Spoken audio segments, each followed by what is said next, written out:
एक छोटे से शहर के रेलवे स्टेशन पर एक गरीब आदमी रहता था। वो रोज आने जाने वाली ट्रेनों में चढ़कर यात्रियों से भीख मांगता और उसी से अपना गुजारा करता था। एक दिन जब वो ट्रेन के डिब्बे में भीख मांग रहा था, तभी उसकी नजर एक लंबे कद के सलीके से सूट बूट पहने व्यक्ति पर पड़ी। भिखारी ने मन ही मन सोचा, ये आदमी तो बहुत अमीर लगता है, इससे कुछ मिला तो आज दिन बन जाएगा। वो उसके पास गया और हाथ फैलाकर भीख मांगी, लेकिन उस व्यक्ति ने पैसे देने के बजाय एक सवाल पूछ लिया, तुम हमेशा मांगते रहते हो, क्या कभी किसी को कुछ देते भी हो? भिखारी थोड़ा झेप गया और बोला, साहब मैं तो भिखारी हूँ, देने लायक मेरे पास कुछ है ही नहीं। तब वो व्यक्ति गंभीर आवाज में बोला, अगर तुम कुछ दे नहीं सकते तो मांगने का भी तुम्हें कोई अधिकार नहीं। मैं व्यापारी हूँ और जीवन में लेन देन के नियम पर विश्वास करता हूँ। जब तक तुम्हारे पास देने को कुछ न हो, तब तक मुझसे कुछ मिलने की उम्मीद मत रखना। इतना कहकर वो व्यक्ति ट्रेन में बैठ गया और चला गया। वो बात भिखारी के दिल में घर कर गई। वो देर तक सोचता रहा, क्या इसी वजह से मुझे ज्यादा पैसे नहीं मिलते? क्या मैं सिर्फ मांगने वाला बनकर रह गया हूँ? पहली बार उसने खुद से सवाल किया,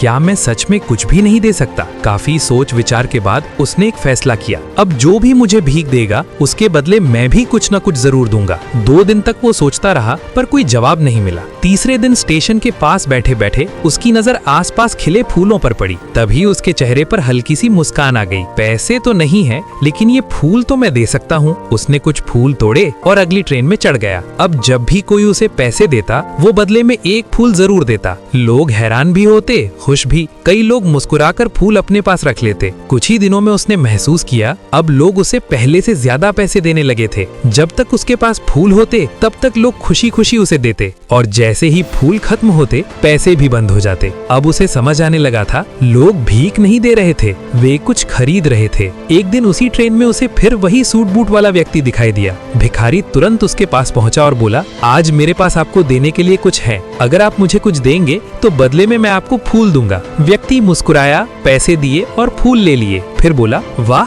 आज तो तुम भी व्यापारी बन गए। ये बात भिखारी के दिल में गहराई से उतर गई। उसकी आंखों में चमक आ गई। वो समझ गया, मैं भिखारी नहीं हूँ, मैं व्यापारी बन चुका हूँ। अगले ही दिन वो स्टेशन से गायब हो गया। 6 महीने बाद उसी स्टेशन पर 2 सूट बूट पहने व्यापारी मिले। एक ने दूसरे से हाथ मिलाते हुए कहा, क्या आपने मुझे पहचाना? दूसरा बोला, नहीं। पहला मुस्कुराया, हम तीसरी बार मिल रहे हैं। पहली बार आपने मुझे सिखाया था क्या करना है, और दूसरी बार आपने मुझे बताया था मैं कौन हूँ। अब दूसरे को याद आया, अरे तुम वही भिखारी हो। पहला व्यक्ति बोला, हाँ मैं वही हूँ, लेकिन आज मैं फूलों का बड़ा व्यापारी हूँ। दोस्तों, इस कहानी से हमें एक गहरी सीख मिलती है। जब तक हम खुद को छोटा समझते हैं, दुनिया भी हमें छोटा ही समझती है। जब हम देना सीख जाते हैं, तब जीवन हमें देना शुरू करता है। सफलता बाहर नहीं, आपकी सोच के अंदर छुपी होती है। अपनी सोच बदलो, अपने आत्मसम्मान को जगाओ और देखो कैसे आपकी जिंदगी भी बदलने लगती है।